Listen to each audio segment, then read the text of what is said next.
Hey guys, зах зээл дээр юу болж байгаа юм бэ? Эхлээд нэг сайн мэдээ. Маргааш скул дээр бид нар ийм багцлуу дахиад нэг гой компани орж ирнэ. Ямар компани бэ гэх юм бол үүсгэн байгуулагч өдөрж байгаа компани. Гэхдээ энэ удаад ганцхан нэг үүсгэн байгуулагч биш заяа. 5 үүсгэн байгуулагчтай компани тавуула тэр компаниг өдөртөө явж байгаа. Окей, супер.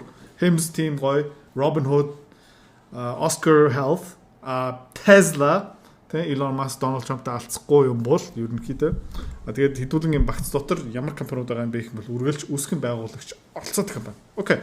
Маргааш танилцуулагдана. Тэр компани руу хэдүүлээ хэрэг мөнгө хийх хүн яг маргааш ташиг. Гэхдээ тийш хөрөнгө болт юм. Гайхалтай гоё компани. Супер гоё компани. Амар excited байгаа. Энийг олох гэж бараг нэг 50-60 компани шинжилгээ хийсэн. Тэгээд эцсийн нэг компаниг олсон.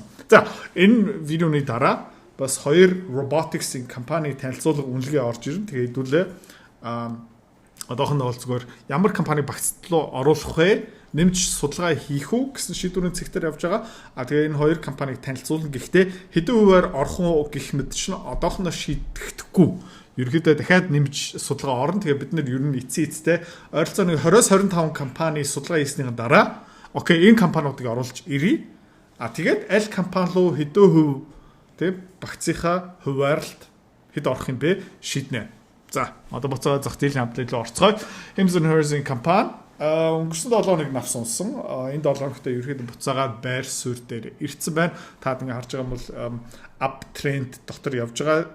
Өмнө uptrend-тэй жоохон цөмөлсөн буцаагаад ерөөхдөө uptrend дотор явж байна. $49 дээр шинэ гишүүдүүд одоо авах үгүй гэх юм бол санаа зовлтгүй зүгээр Hems and Hers-ийн хувьцаа багцын хуваарлтын дагуу авчихаа.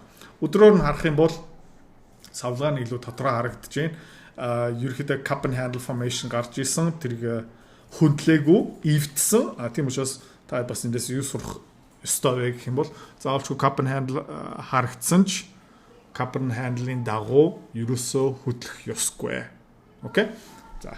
Тэгээ daily chart нэрээ ер нь uptrend дотор хэвээр байгаа компани дэжгүй 8 сарын 8-нд оролцоо шинэ 2 дахь улирлынхаа тайлан гарган тэр хүртэл ерөөдөө биднэрт нэг айх сүртэй юм байхгүй ерөөдөө гой компани санаа зовлохгүй хөрөнгө олт хийж. Окей, Robinhood ямар гайхалтай компани вэ те хэдүүлээ ерөөдөө он гарснаас хойш хөрөнгө олт хийж байгаа. Тэгээ 37 $40 үеэр хөрөнгө олт хийсэн мөн болгонд баяр хүргэе. За 4 сарын үеэр бид нар бас нэмж хөрөнгө олт хийсэн. Дахиад $45-50 үеэр хөрөнгө олт хийсэн. Тухайн үед бас авсан хүмүүст баяр хүргэе. Бидний хөрөнгө олт ерөөхдөө албан ёсоор Robinhood дээр нэг нугарчлаа. Окей? Энэ бол гайхалтай компани. Дахиад хэлье, үүсгэн байгуулагч одоо хүртэл өдөртөө явж байгаа Vlad Tenev криптогийн зах зээл дээр амар том ахиц хийж байгаа. Ерөөхдөө тэр betting дээр одоо poly market адилхан үйлчлэгийн дээр бас алж байгаа хөрөнгө олтын менежмент, санхүүгийн багц бүрдүүлэлт ер нь бол ингээ хэлчих заяа. Vlad Tenev Монголын зах зээл дээр байсан бол Идратыг аль хэдийн арччих байсан.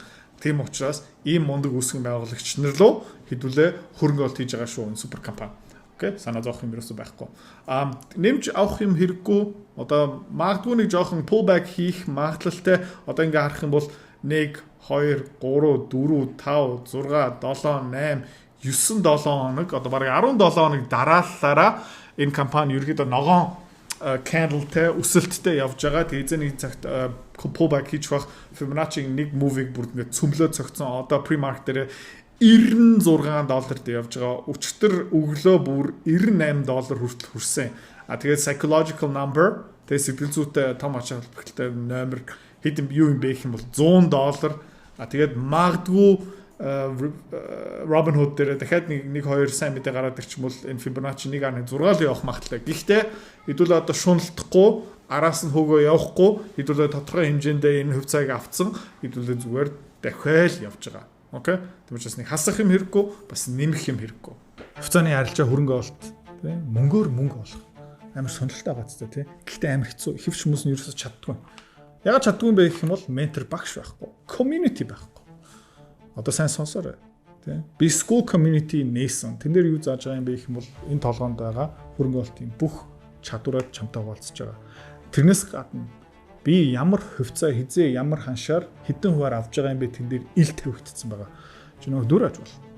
За. Манай community-ээр нэгдсэн хүмүүс одоо 1 сарын байдлаар доллараар тий ойролцоо 50-60% өгөөж аль хэдийн авцсан байгаа. За чи миний энэ чадварыг сурмаар байгаа юм бол энэ видеоны эцэст тий манай рафтан чам дэлгэн мэдээлэл өгнө. Тэгээд school community дотор уулзъя. Окей. За Oscar Health тий дэжгүй хэдүүлээ энэ дээр бас хөрөнгөлт хийсэн өгөөжүүд авсан. Ер нь бол 3-7 хоног дараалалаа ерөөхдөө ногоон candleтэй явж байгаа. Fibonacci 0.382 дээр одоо явж байна. Тэгээ энэ компани ч гэсэн 8 сарын үеэр санхүүгийн тайлангаа танилцуулна. Тэгээ миний таамаг юу юм бэ гэх юм бол тохойд энэ $25 руу явах магадлал маш өндөртэй. Одоо энэ 7 сартаа нэг томоохон геополитикийн гамшиг болохгүй юм бол. Гэхдээ эрсдлийн зүгээс ер нь одоо 7 сарын 1 юм байна. Удахгүй Америкийн Independence Day тэгээ ирэх 3 хоногийн дотор ерөөхдөө нэг сүртэй юм гарч ирэх байх. Магадгүй 7 сарын 4-өөсөө хідүүлээ жоохон хувьцаануудаас зарах магадaltaй нөгөө тий хэд хэдэн хувьцаануудын хувийг буулгана. Гэхдээ бидний багц дээр нэг сүртэй өөрчлөлт гарах хэрэггүй яагаад гэх юм бол ямар нэгэн байдлаар геополитикийн эрсдэл гарах юм бол бидний нөгөө алт нефтний компани хувьцаан буцаагаад өсчихнэ. Тийм учраас энэ дээр хэдүүлээ айгүй дэжгүй нэг neutral багц бүрдүүлсэн байгаа. Тийм учраас нөхөн юм болсон ч бид нар тодорхой хэмжээндээ бас жоохон хамгаалагдсан байгаа. Окей. Nvidia $159 баг $160 хүртэл явсан. Одоо pre-market-ийн $156 дээр явж байгаа uptrend хിവэрэ нэг хэдхэн хоногийн өмнө uptrend-тэй жоохон эвдээд буцаагаад дээш явж чадсан. Ерөнхийдөө энэ тренд хизээ хаа хүртэл явах юм бэ хэдүүлээ харцгаая. Зүгээр арай яроолноос нь ингээд uptrend зурья гэх юм бол энд нэг тренд харагдаж байна те. Тэгээд арай жоохон яачих юм бол бас энд дахиад нэг тренд харагдаж байна. За хамгийн том тренд нь юу юм бэ гэх юм бол энэ тренд байгаах. Тэгээ тренд дотроо бас энэ улаан зураасаараа нэг арай жижигхэн тренд явж байгаа. Окей. AMD хувьцаа би сая өмнө ярьжсэн хэдүүлээ бас энэ компани дээр 2 удаа үнэлгээ хийсэн. Нэг удаа үнэлгээ хийсэн, нэг удаа үнэлгээний апдейт орсон. $140 одоо нэг жоохон retraction явж магадгүй хаа хүртэл явах магадaltaй юм бэ гэх юм бол хэдүүлээ зүгээр тренд лайныг зурчий. Гэхдээ заавалчгүй ингэх явах ерөөсөө тийм одоо явах ёстой юм биш. Гэхдээ AMD-ийн хувьцаа буцаага $120-130 унчих юм бол хэдүүлээ багц дотор баг зэрэг нэмэх ёстой юм шиг санагдаж байна. Яагаад гэх юм бол тренд нь өөрчлөлтсөн uptrend дотор одоо явж байгаа. Тэгээд энэ robotics-ийн зах зээл, inference, data center дээр хөрөнгө оруулалтууд нь явж байгаа. Investment thesis одоо ерөөхдөө ирээдүй ингэж харагданаа тодорхой хിവэрэ тийм учраас хэдүүлээ бас ирээдүйн хөрөнгө оруулалт хийж байгаа юм чинь data center хөрөнгө оруулалт, химэл ухааны хөрөнгө оруулалт, AI модель гэх мэт чинь бүх юм хിവэрэ байгаа шүү. Окей. За одоо сайхан юмнууд ярьсан. Одоо муухай юм руу орцгоё. Tesla-гийн хувьцаа pre-market дээр $299 явж байна. Ерөнхийдөө энэ uptrend line-ыг буцаагаад эвдсэн. Одоо тий юу болж байгаа юм бэ гэх юм бол Elon Musk яг Donald Trump-тай алцахгүй байгаа. Гэхдээ Republican намыг шүмжиж байгаа. Яг гэх юм бол Америк улсын үрийн хэмжээ хэрэг зээл авж байгаа төсвийн алгуулыг ерөнхийдөө өнгөрсөн 2 өдрийн хугацаанд тултал нь ерөнхийдөө шүүмжилсэн. Эргүүлээ Donald Trump юу хэлсэн бэ гэх юм бол за окей тэгвэл Elon Musk-ийн компаниудад өгж байгаа дэмжлэг татаас авдаг мөнгө зүнгийг ерөнхийдөө хасчул яадаг юм бэ гэх мэт чинь ерөнхийдөө энэ хоёр жоохон хоорондоо буцаагаад муудалцаад байгаа. Өмнө бас юм болж исэн хаа хүртэл унсан бэ гэх юм бол энэ $260 хэдэн руу унсан тэр хүртэл дахиад унах бах. Тэгээд ингээд ерөнхийдөө уналтын ингээд Fibonacci-г харах юм бол өмнөх оргилцэг дээр яроор хүртэл тэгээд бүтэн retraction руу ингээд зураасын зарчих юм бол Tesla-гийн хувьцаа бүтэн 1 гэх юм бол $241 хүртэл унах магадлал 1.6 гэх юм бол $180 руу унах магадлал бол байгаа.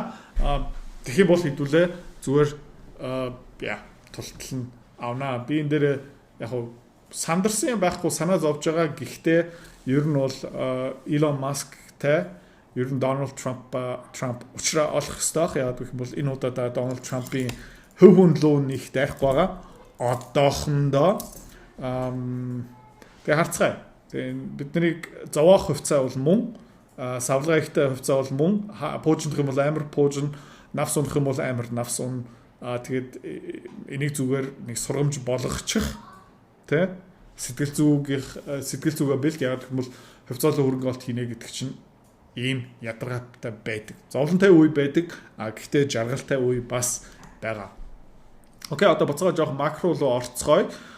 Макро эдийн засгийн холбоотой нефтний үн ханш харах юм бол Ираныг бөмбөгдөөд дуусныхан дараа нефтний үн ханш $78-оос $64 руу унсан. Одоогийн байдлаар нэг $65 дээр явж байгаа. Downtrend line руу буцаагаад явсан. Fibonacci-г харах юм бол 0.5 дээр явж байгаа. 0.6 руу явах юм бол ойролцоогоор нэг $62 руу унах магадaltaй юм байна. Тэгэхээр daily chart-ыг харах юм бол нэг жижигхэн uptrend line харагдаж байгаа. Энэ дээрээ дөнгөж сая ойгоо явсан.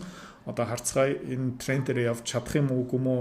1 2 3 удаа тест хийсэн. 3 удаа ерөөдөө яг энэ uptrend line дээрээ ер нь bounce хийлээ. Volume багасж ин сандрал нь жоохон буурж ин арай тогтворчоод ирж байгаа. Гэхдээ Donald Trump-ийн засгийн газар Ираны тухай ярьж байгаа юм өнгө ерөөдөө буцаагаад илүү харгас болж эхэлж байгаа. Тийм учраас энэ нефтний түүх одоохоно дуусаг байгааха. Ярол ингээ харах юм бол ер нь бол нефтний суур үн ерөөдөө дахиад навс унчих юм бол нэг $55 дээр харагдаж байна. Тэрнээс доош буух магадлал бол байхгүй байх шиг байна. Алт яг энэ uptrend line-аараа дамжуулаад явж гин дөнгөж сая энэ дээр bounce хийгээд тэгээ би юу ярьж ирсэн бэ гэх юм бол за энэ 7 сарын үеэр 8 сарын ихээр нэг дэшээ явах магадaltaй. Одоо буцаагаад ерөөдөө дэшээ өсч явж гин тэгээ магадгүй 3450 руу яваад тэгээ буцаагаад ингээл ойгоо явах. Өмнө хэлжсэн таамаг бол хүчнтэй хിവэрэ. Мөнгө ерөөдөө бас яг адилхан энэ uptrend line дотор явж байгаа. Тэгээ бидний core mining дээр санаа зовох нь хэрэггүй мөнгөний үн ханш тогтвортой байна. Алтны үн ханш баг зэрэг буцаагаад өсөж байгаа. Тэгэхээр 8 сарын ихээр гайхалтай супер тайлан гарах бах. Тухайд манай core mining хувьцаа ерөөдөө дээшээ өсөх нь за бараг тодорхой гэж хэлж болно. Окей. Хэдүүлээд өнгөрсөн сая нэг жижигхэн UUP дээр нэг call option авцсан. Рафтингийн бичлэгийг хараагүй юм бол харж үзээрэй.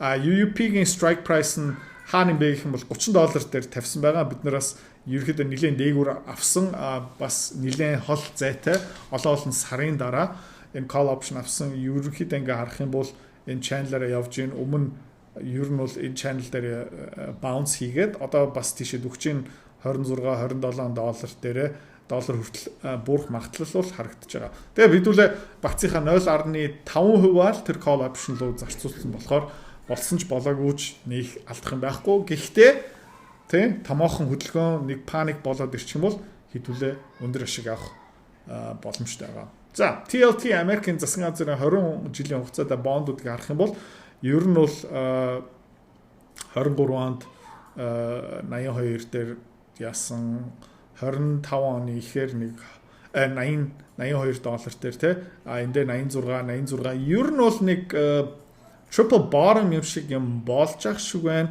Тэгээд харцгаая одоо Middle East-ээс, Европоос, Азийн зах зээлээс мөнгө маань буцаагаад Америкийн зах зээл урсаад эхлэх юм бол ер нь бол зүхтэн хаашаа зүхтэх юм бэ гэх юм бол Америкийн засгийн газрын бонд Америкийн хувьцаа руу орох бах өөр бас Америкийн үл хөдлөх тийм учраас энэ TLT нэг ёроол хийгээл байх шиг байна. Орох хугацаа нь одоо арай биш хэдүүлээ зүгээр 50 хүлээцгээ. За VIX сая нэг 16 руу буураад одоо 17 молод дээр явж байгаа. Хэдүүлээ 32 дээрээ strike price-тэй call option авсан. Тэгэл хэдүүлээ зүгээр хүлээн 7 сарын дундуур сүүлээр эсвэл 8 сар ихээр нэг хөдөлгөөн болох магадлал хэврээл харагдаж байгаа. За окей, даад харж байгаа бол өдрийн чарт харж байна. Ерөнхийдөө VIX-ийн ёроол хаана бэ гэх юм бол ойролцоо $16, $15.8 дээр байж магадгүй. Магадгүй энэ 14, 13 руу буурах юм бол хэдүүлээ дахиад нэг бяцхан жижигхэн VIX-ийн call option авч магадгүй. Гэхдээ багцын 0.2, 0.25%-аар ч юм уу тэр хавцаа аав. Ерөнхийдөө хэдүүлээ option арилжаа ашигхийн төлд юусоо хийхгүй байгаа. Option арилжаа яагаад хийж байгаа юм бэ гэх юм бол багцаа гинтийн том савлгаанаас хамгаалахын тулд биднийг авч байгаа шүү. За. Окей. Миний сонирхлыг угаасаа татчихсан одоо хүртэл татж байгаа энэ quantum computing-ийн зах зээл ер нь бол энэ downtrend line болж эхэлж ах шиг байна. Энэ компаниуд нь бүгдээрээ алдагтай, ашиггүй, зарим бүр хөлөх тайлан гаргадаг. Тэгээ энэ бол амар том уналт энэ компаниудыг хүлээж байгаа. Хизээ нэгэн цагт. Тэгээ IonQ буцаагаад нэг 4, 5, 6 доллар руу буурна. Гэхдээ яг хизээ юм бэ хэдүүлээ зүгээр хүлээж байгаа шүү. Хэдүүлээ энийг зүгээр 50 хүлээж байгаа.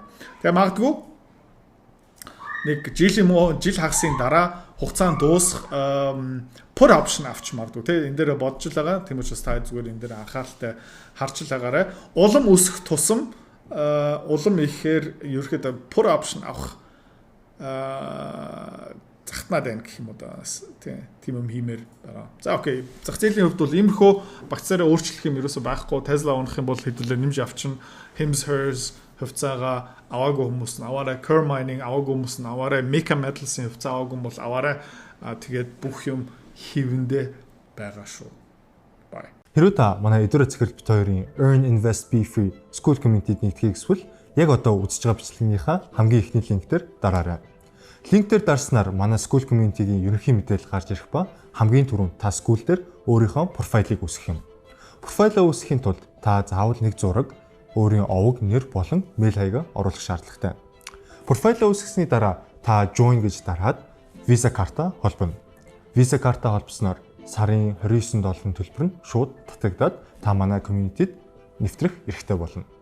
Манай community-д орж ирснээр юу байгаа юм бэ гэвэл одоо аль хэдийн 10 компанийн үнэлгээ, түүний Excel файл, давтамжтай ордог зах зээлийн шинжилгээ, судалгаа болон анхан шатны бүх суурь мэдээллүүд орсон байгаа. Мөн та надтай холбогдоод бүх зүйлээ асуух боломжтой. Хэрвээ танд сонирхолтой санагдчих байвал манай community-д нэгдээрэй.